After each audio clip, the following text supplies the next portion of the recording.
Good morning, YouTube. My name is Cadet Fiorentini, and today we got Cadet Dapilmoto, the Spring 2022 Cadet Vice Wing Commander. So yeah, Cadet Dapilmoto, I'm glad to have you on the podcast today. Thanks for having me. For sure. So let's start off. Where are you from? What are you shooting for? What are your Air Force goals? So I was born and raised here in San Antonio, Texas. Went to high school right down the road. I've lived next to UTSA like my whole life, pretty much. I'm shooting for either CISO pilot, so I am rated right now. And in terms of like Air Force goals right now, like my main goal is just commissioning. I try not to look too far down the line, but yeah, as of right now, my goal is just commissioning, and then from there, goals are going to develop.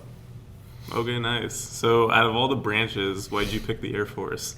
So it wasn't my first choice, actually. My first choice was Navy. I wanted to go to the Naval Academy. Of course, that didn't work out. So I came back home because I had a lot of friends in this program. And one of them was Cadet Coolball, if you remember him. He always kept advertising it to me. He was like, when are you going to come and join ROTC? Like, when are you going to stop pursuing the academy and come here?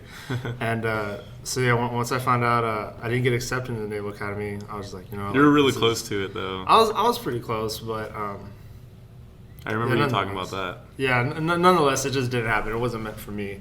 So I came back home, and this is I picked to do Air Force, and I started as a 250, and the rest is history from there. Nice. It's honestly a great decision, though. I'm like really thankful for the fact that I ended up here, because I know I wouldn't have enjoyed it as much at the academies. At least you get a little bit of a life here, right? Yeah, I do. Especially during times of COVID. Like, I have some buddies who are at Air Force, Navy, and Army, and especially Navy and Army, it's rough. Like, they're stuck in their rooms, and even though they're like on a confined campus, it's pretty much treated like a base. They would still have online classes in their dorms, and they'd have to stay in their dorms like all day, and they rarely got any time outside of it when COVID first did. So it said it like really sucked. They didn't even get to go home for like breaks and stuff. So that's crazy. Yeah.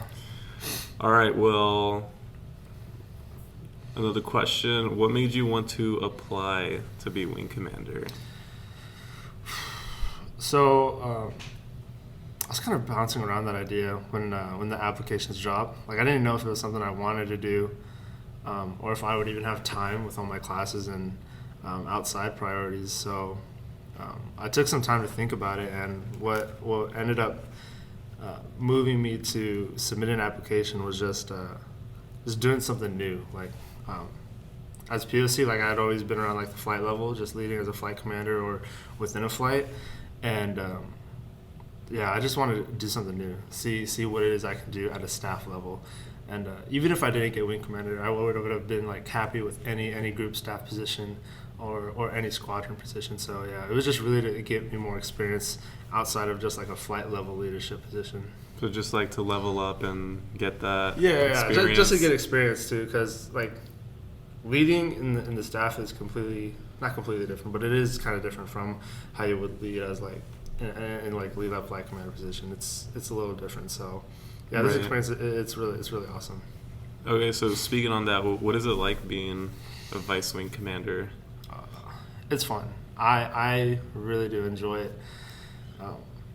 Of course, there's a lot of work that we do, and we have like meetings once a week. But just seeing, what do those meetings consist of? It's just wing staff meetings. So I know like on Fridays at 11 we have our wing staff meeting, and we pretty much talk about how the week went, what we're gonna do for the next week, what lead lab and PT is gonna look like. And then Mondays, Panta and I, we have meetings with cadre just to like brief them on what's going on for the upcoming week. And sometimes those meetings can run a little long. Surprisingly, the cadre meetings are really short, so thankful for that. But just being the vice wing commander is awesome, because when you get to like lead lab and PT, knowing that like you had a hand in like planning and influencing some of those plans is really cool to see them in action once you're there.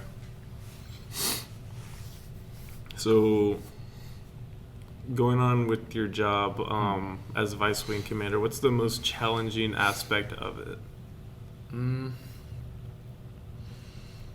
So for my position, there's like a lot of tracking involved, like tracking cadets and like their status with lead labs and like their attendances.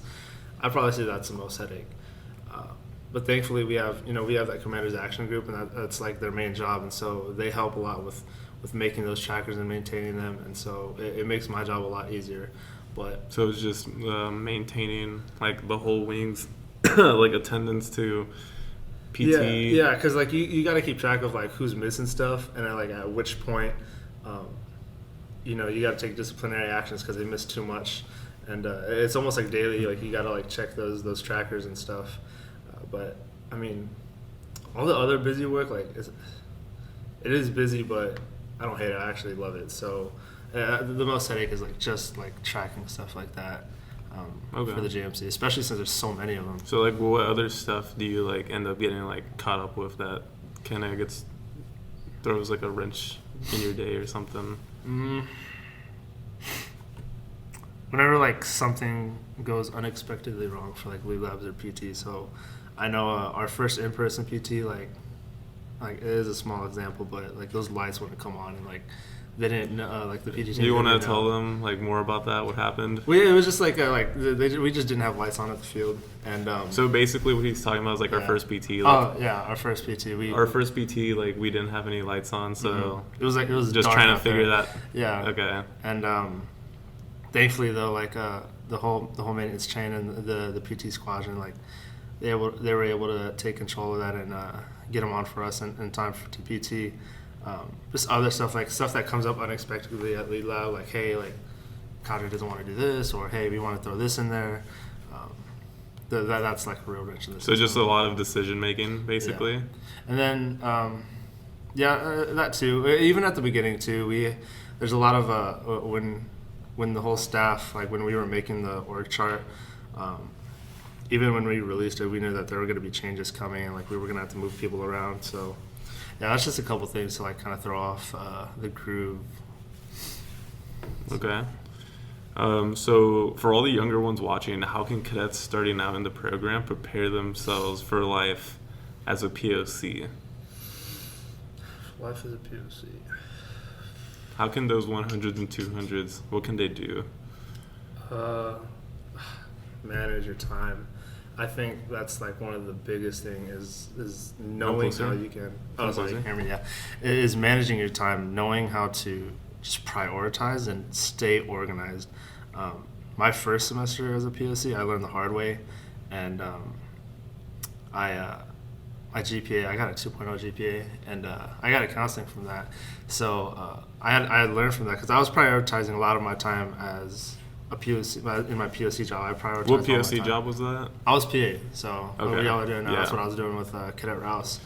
And I pretty much, my grades suffered, and so that's when I learned, like, I really need to learn how to balance my stuff, because not only classes and ROTC, but there's a lot of outside stuff that people have, like some cadets have children, they have wives or husbands, and like you just need to learn how to balance it all, like have a planner, whether it's like online or something that you write down, have a to-do list, but stuff like that, staying organized rather than just like keeping it in your head is such a helpful tool.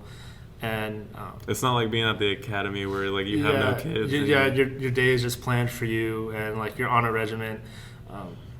Like here, you gotta like maintain your own schedule, right? Because you schedule your own classes. You decide if you want to take more than 12 hours, and you decide when they are, if they're evening or morning classes and stuff like that. So yeah, you really got to learn how to organize, because once you become POC and you start getting flight commander jobs and squadron commander jobs, and you start getting more responsibilities, that's just more stuff that you got to learn how to compartmentalize.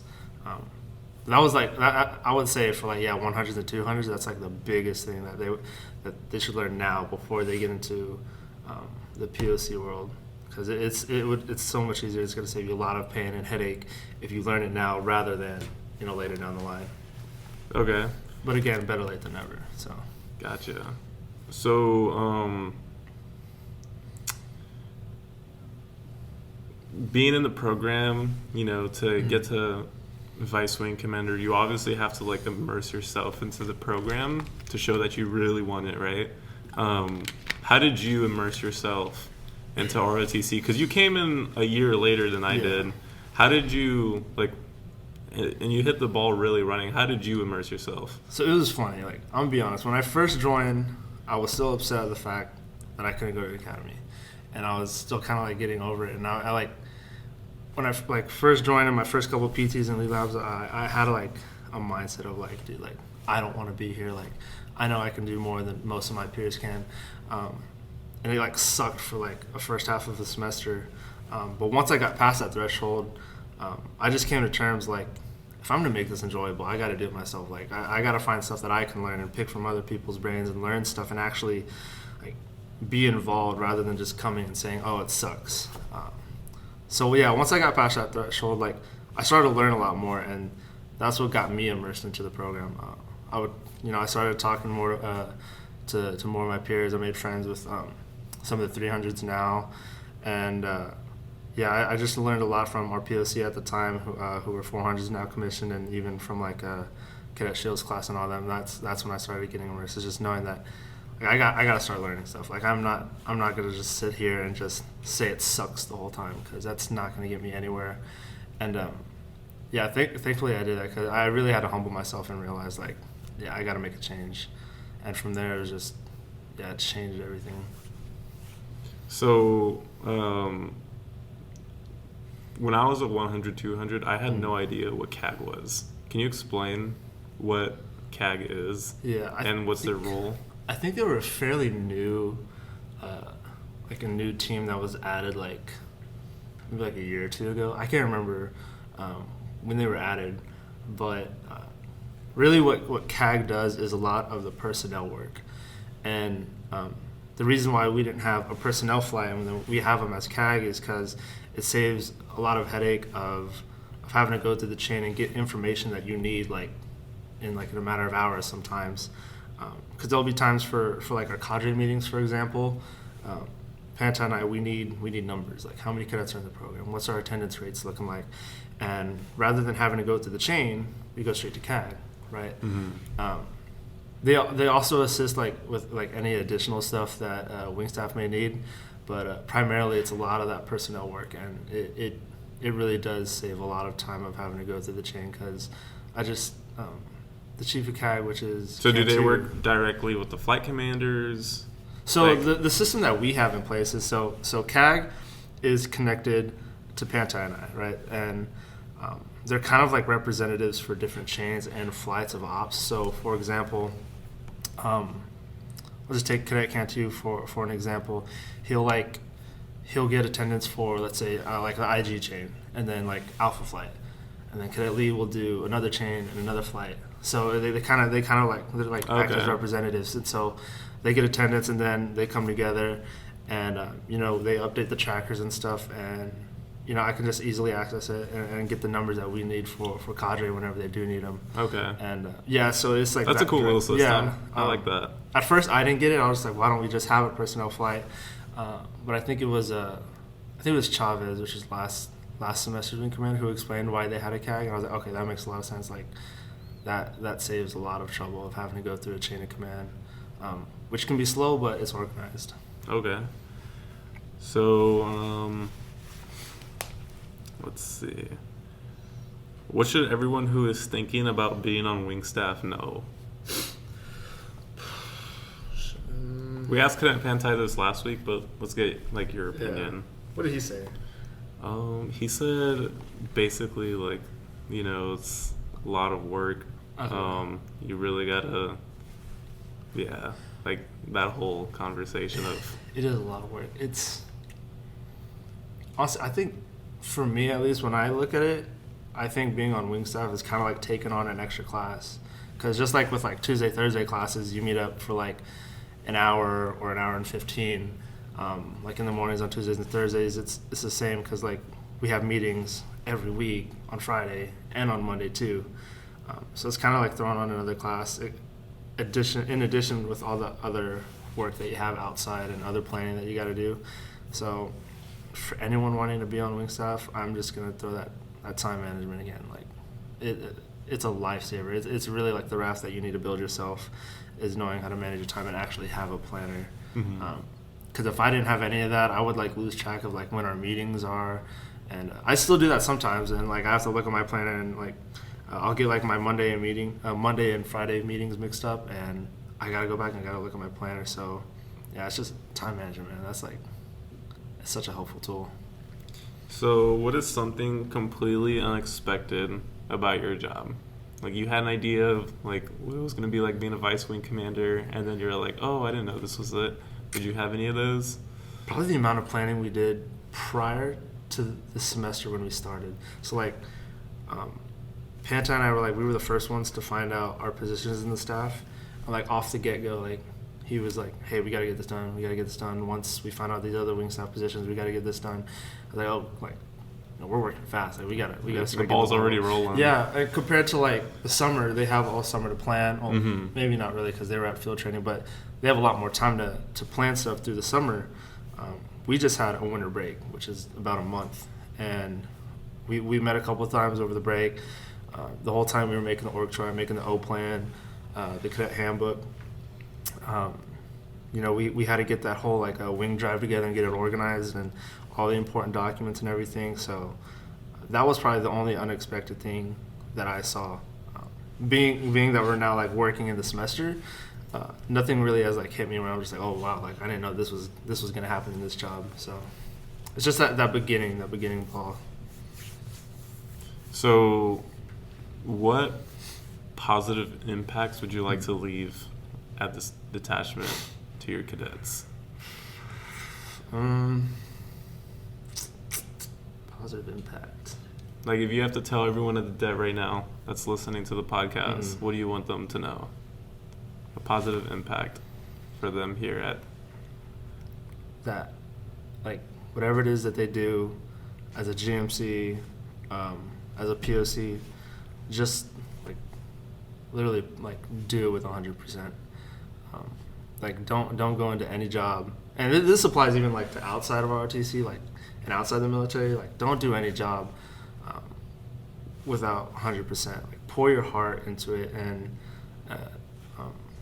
you know you'll find that you can do like great things if you just attack every problem, every challenge with 100% of your energy and your power. So that's combine those passions and like use your passion. Like have like you know have some fire in your soul and like actually like go and like get stuff done, and just like aim to win at everything you do. That's probably it. So, what positive habits did you develop over the course of college and in this program that helped you get to where you are? I know you talked about time management. Yeah, that's one. Other than that, waking up early. Waking up early? I wake usually like on weekdays. Well, almost every weekday now because of like PT. I try and wake up at around like 5:30, maybe 5, only because I get to experience the morning. I like to get as much of my day as possible. You know, I work out in the morning, then I'll have like an evening workout. So there's so much time in your day if you wake up early. And then another positive thing about it is that like by the time like you're awake at such an early time, everybody else is still asleep. Right? You're already grinding. You're already doing your work so early in the morning that you're ahead of the game. And like it honestly saves you a lot of time to maybe even rest in the evening because you get so much of it done in the morning. But that's like a real like benefit that I had developed. I kind of fell back on it when COVID first hit, and you know like everybody was negatively impacted. But like just last semester and even now this semester, I'm getting back into that role of waking up early every morning and at least trying to go to sleep at a relatively early time. So just getting your day started. Yeah, because I mean if you think about it, if you get a full 8 hours of sleep. 8 hours, that's 1/3 of your day. And if you got 8 hours of sleep every day of your life, that's 1/3 of your life that you're missing out of doing something productive. Over the course of 30 years, that's like 6 years. Yeah, it's a lot of time. Of course, you need your sleep. Like you absolutely need your sleep, but at the bare minimum, you need 7 I saw something that like on the internet where it's like if you sleep like 6 hours a day, 7 hours a day, for like 50 years, you'll live for like 4 or 5 more years because of that time that you didn't spend sleeping. Well, you'll be awake for a lot more of it. Some people like they just don't have that like like They just need some more people sleep. have like a certain gene where they could sleep for like 4 hours. Like 12. Yeah. I've seen people sleep for like 12, 13 yeah. hours. I don't know how they can At do some that. point, it's a not waste me. of time. I know. I will say there are times though where you're gonna wake up at 5 and you're gonna want to stay in bed, but like literally like the hardest part is just getting out from under the cover. That's hard. For me, I'll answer this question for myself. I think the best habit, like throughout college, for most people, if they can do it, is waking up and working out in the morning. Because for me, like, if I don't wake up and I don't work out, I'm like a grumpy person. I'm just like a terrible person because like I feel like I don't have like a grip on life. Like I don't have like control. You know what I mean? So like once I work out and I get those endorphins flowing, and I just did a hard workout. My stress levels are like lower. So like I feel like that is like one tip. Some people do the opposite though. Like they'll wake up late but go to sleep. I late, can't and they'll do work out that. at night. Yeah, I couldn't do it. Some people like they work out at night and it works for them. Like cool, go for it. But like I try to sometimes get the bare minimum of sleep just so I can experience my whole day. And there's actually a really cool experiment I like saw. Do you know? There's like a very famous like scientist and historian by the name of Galileo Galilei. I don't know if you know him, but his sleep schedule was literally like, was it Galileo? I think it was. But his sleep schedule was 20 minutes of a nap, 4 hours of productivity, 20 hours, 4 hours. And it was like this huge cycle.